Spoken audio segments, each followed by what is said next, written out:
কিন্তু আপনারা কি আইডেন্টিফিকেশনের জন্য মরবে, কিন্তু আপনারা এতটা শিওর হচ্ছে? আমি আসছি।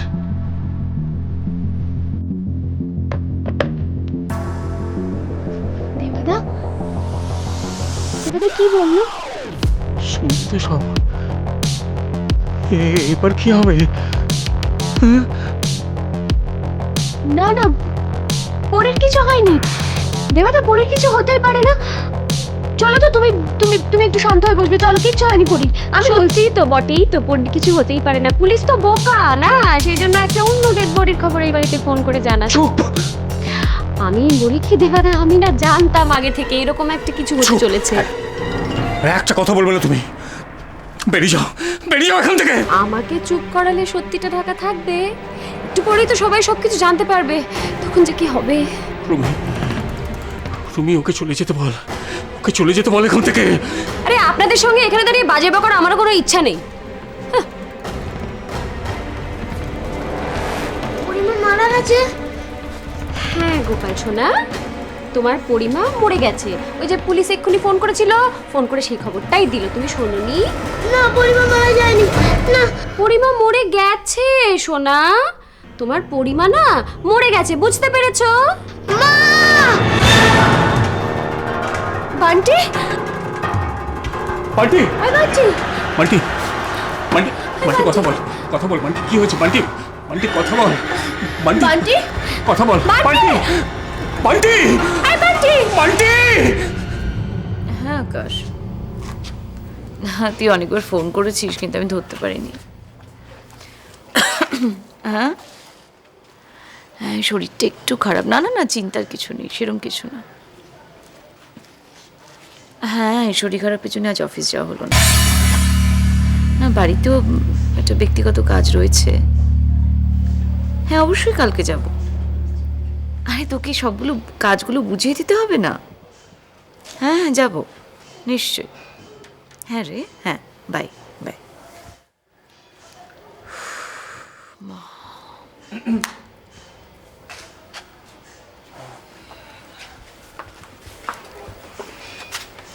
মা এসছেন? আসতে চাইলেন না। আসতে চাইলেন না মানে? আসলে আমিও তো সেদিনকে মাকে কতগুলো কঠিন কথা বলেছি। হ্যাঁ, কিন্তু তোমার সেই কঠিন কথাগুলো বলার উপলক্ষ তো আমি ছিলাম। তোমার সঙ্গে তোমার মায়ের যা কিছু অশান্তি হয়েছে সব আমাকে নিয়ে হয়েছে। হ্যাঁ, সবটা না হলেও খানিকটা তো বটেই। এখন কি করবে ভাবছো? না, তোমার মাকে ফিরিয়ে আনার জন্য তোমার তো ছেলে হিসেবে কিছু করা উচিত। হ্যাঁ, সে তো বটেই, মানে করা উচিত বলতে শতরূপা মা বলেছেন মা ফিরে আসবেন, কিন্তু কিন্তু আমাকে তার কাছে গিয়ে ক্ষমা চাইতে হবে, এ কথাই বলেছেন তো? তুমি কি করে জানলে? এ তো না জানার কথা নয় অপূর্ব। আচ্ছা, আমি কেন ক্ষমা চাইবো এটা তোমরা বলতে পারো? কি দোষ করেছে আমি? সবাই মিলে তোমরা আমাকে দোষী সাব্যস্ত করছো। হ্যাঁ, আমি মানছি, আমি মানছি সেদিন রান্নাটা আমি করেছিলাম, কিন্তু তার মানে তো এই নয় রান্নায় কাঁটাটা আমি মিশিয়েছি। আমি তো রান্না করে চলে গেছিলাম, তারপরে তো অনেক সময় ছিল। শতরূপা, আমি একটা কথা বলি। দেখো, কে দোষ করেছিল, কি হয়েছিল, এটা নিয়ে তো পোস্টমর্টম করে লাভ নেই। তাতে কোনো সমাধান কিছু পাওয়া যাবে কি? তার মানে তুমিও চাও আমি ক্ষমা চাই? সে কথা তোমাকে বলিনি একবারও। তুমি কি বলতে চেয়েছো সেটা আমি খুব ভালো করে বুঝেছি অপূর্ব। বেশ, আমি ক্ষমা চাইব। হ্যাঁ অপূর্ব, আমি ক্ষমা চাইব। যদি আমি ক্ষমা চাইলেই সমস্ত সমস্যার সমাধান হয়ে যায়, তাহলে যদিও আমি জানি ওই কাজটা আমি করিনি, এই জঘন্য কাজটা করতে আমার রুচিতে বাঁধবে। দেখো, আমি তোমাকে বলি, তুমি কেন এত উত্তেজিত হচ্ছ? তোমার শরীরটা তো... একটা কথা আমাকে স্পষ্ট করে বলো তো অপূর্ব, তুমি নিজে বিশ্বাস করো এই জঘন্য কাজটা আমি করতে পারি? না শোনো, তুমি যদি আমাকে হ্যাঁ বলো, তাহলে আমি ওনার কাছে গিয়ে ক্ষমা চাইবো। দেখো, আমার হ্যাঁ বলার উপর তো কিছু নির্ভর করে না, কিন্তু আমি বলি কি এখন এই কথাগুলো থাক। তোমার শরীরটা খারাপ না, আমার যা বলার আমি সেটা বলে দিয়েছি তোমাকে। এর পরের যা কিছু ঘটনা ঘটবে সবটাই নির্ভর করবে তোমার সিদ্ধান্তের উপর। বেশ, যদি আমার সিদ্ধান্তের উপর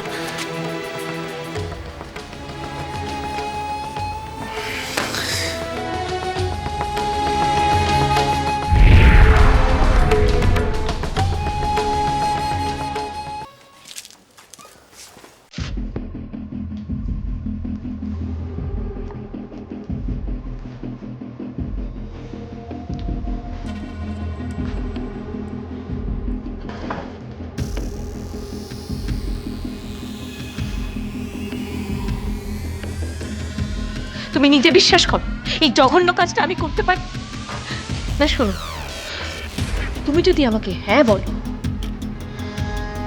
তাহলে আমি ওনার কাছে গিয়ে ক্ষমা চাইবো।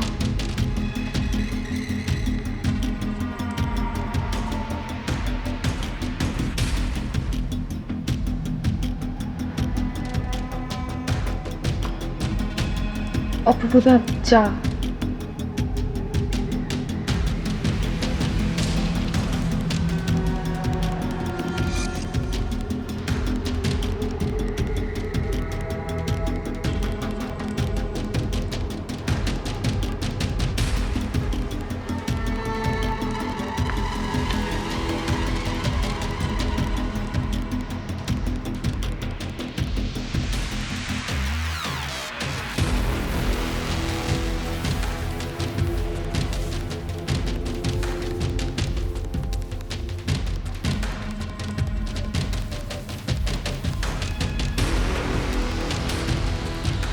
বলছিলাম কি অপূর্বদা, বৌদি যে কথাগুলো বলছিল সেগুলো তো ঠিক।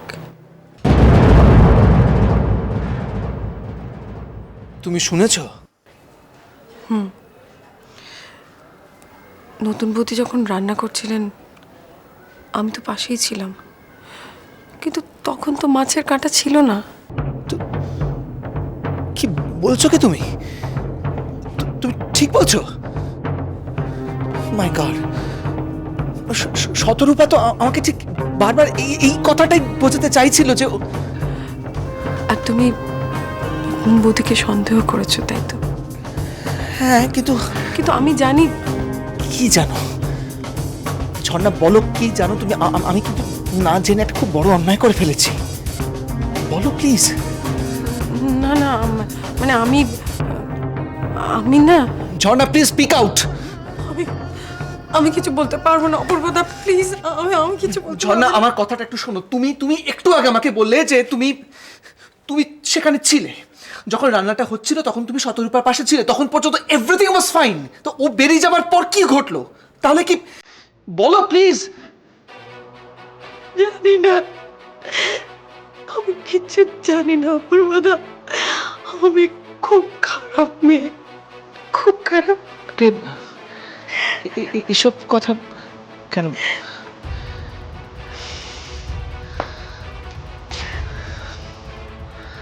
আচ্ছা ঠিক আছে, কেঁদো না তুমি।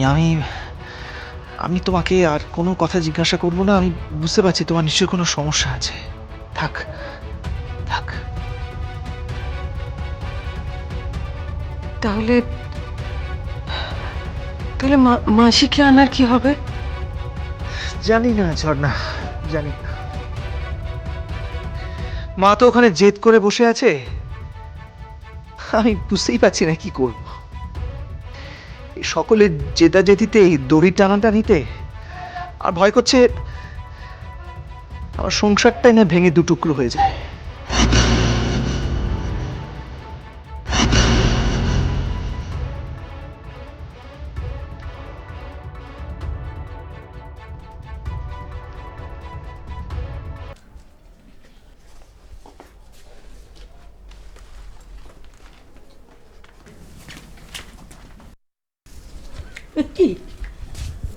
তোমাকে তো কোনোদিন কাগজ পড়তে দেখিনি, হঠাৎ করে কাগজ পড়ছো। না, এরকম একটা খবর তো, তাই দেখছিলাম আর কি। কি খবর বেরিয়েছে? পরি চৌধুরী নিখোঁজ, সন্দেহের তীর মন্ত্রী দুর্যোধন তলাপাত্রর দিকে। ও, এই খবর? এ তো পুরনো খবর, এ আমার জানা আছে। আর খবরটা কাগজে বেরোবে নাই বা কেন? পরি হলো এখন মিডিয়ার কাছে হটকেক। কাজটা তাহলে আপনি আর সুজিতবাবু সেরেই ফেললেন, হ্যাঁ? সরিয়ে দিলেন তাহলে পরীকে? এই বিশাখা, বারবার বারণ করছি যে কোনো রকম প্রমাণ ছাড়া তুমি সুজিতের নামে উল্টোপাল্টা কথা বলবে না কিন্তু। তো উত্তেজিত হওয়ার কি আছে? অদ্ভুত তো। আমি তো জাস্ট বলছি যে এটাই ঠিক সময়। সন্দেহ এখন মন্ত্রীর দিকে, কাজে এটাই হলো কারেক্ট সময় পরীকে সরিয়ে দেওয়া। আমি তো বাহবা দিচ্ছি আপনাদের বুদ্ধি। তবে আমার কাছে আরেকটা খবর আছে যেটা আরো ইন্টারেস্টিং। কি খবর? পুলিশ ফোন করেছিল এই বাড়িতে। দেবাদাকে যেতে বলা হয়েছিল পরীর ডেড বডি আইডেন্টিফাই করার জন্য। আর সেই খবরটা শুনে আমাদের গোপাল সোনা বান্টি বোবা হয়ে গেছে। মানে কি বলছো তুমি? বান্টি বান্টি কথা বল, মানে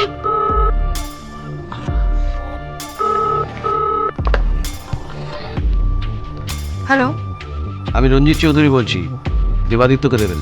ও দেবা তো বাড়িতে নেই, আমি রীতা বলছি। ও একটুখানি মর্গে গেছে। ও হ্যাঁ, আমি থানাকে জানাতে বলেছিলাম। ও আচ্ছা আচ্ছা, তা আপনি যা বলেন আমাকে বলতে পারেন। বেশ, তাহলে আপনাকেই বলছি, পরীর নামে মিডিয়া অফিসে যে চিঠিটা এসেছিল তার সাথে পরীর লেখা একদম মিলে গেছে। মুখ্যমন্ত্রী দুর্যোধন তলাপাত্রকে অ্যারেস্ট করবার অর্ডার দিয়েছে। আশা করছি এবার পরীর হদিশ আমরা বার করতে পারব।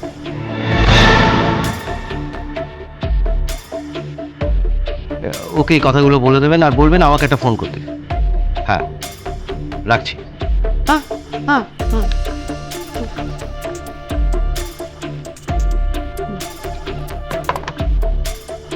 এই খবরটা সুজিতকে গিয়ে দিয়ে আসি।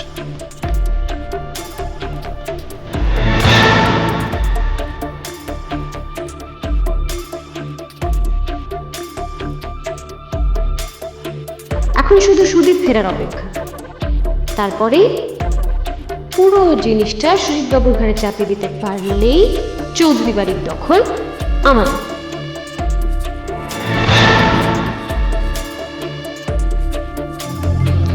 আমার শরীরটা ঠিক লাগছে না, আগে একটা ডাক্তার ডাকুন। এই অবস্থা আমি লকাবে ঢুকবো না। যে কেন জেদাজেদি করতেছেন কেন তো? আপনার কোনো ফোন দিয়ে কিন্তু আর খাটবো না। চুপচাপ লকাবে ঢুকিয়া পড়েন, আমার কিন্তু অন্য কাম আছে। কি হলো? আমি কয়েকটা ফোন করব। আমি দুর্যোধন তলাপাত্র, এত সহজে লকাবে আমি ঢুকবো না।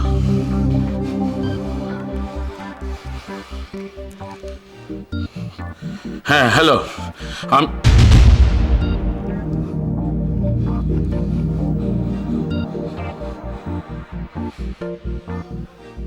হ্যাঁ, কি ব্যাপার, লাইনটা কাটলেন কেন? হ্যাঁ, ওনার মিটিংয়ে ব্যস্ত এখন। বলুন না, আমি দুর্যোধন বলছি। 1 মিনিট ওনার সঙ্গে একটু সময় হবে? শোনেন, আমার কথা শুনুন। পাবলিক, পার্টি, প্রশাসন, সরকার কেউ কিন্তু আপনার পাশে নেই।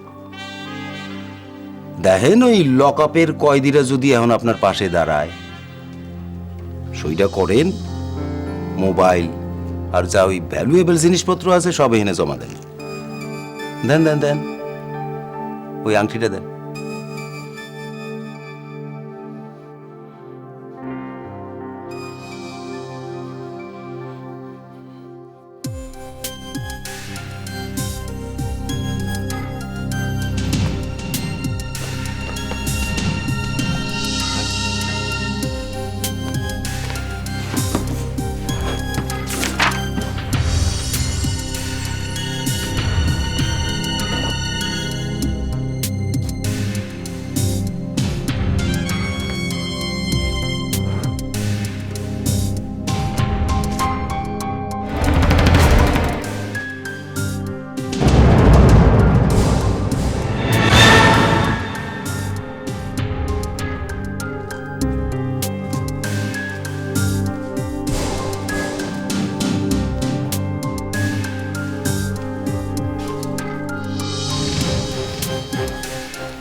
এটা তো আমার মেয়ের বডি নাও হতে পারে।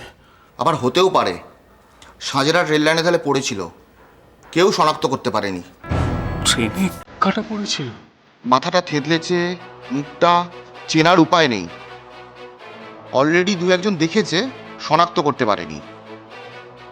আপনার মেয়ে নিখোঁজ, তাই আপনাকেও খবর দিয়েছি, দেখুন যদি শনাক্ত করতে পারেন। পড়ি পড়ি এইভাবে শেষ হয়ে যাবে? সময় নষ্ট করবেন না, যান দেখুন। আমি পারবো না। এই অবধি এসে ফিরে যাবেন? হতেও তো পারে আপনার মেয়ে। না না, এই পড়ি নয়, পড়ি নয়। আরে মশাই, সেটা বডি দেখে বলুন। এই মুখে ঢাকাটা সরাতো একবার।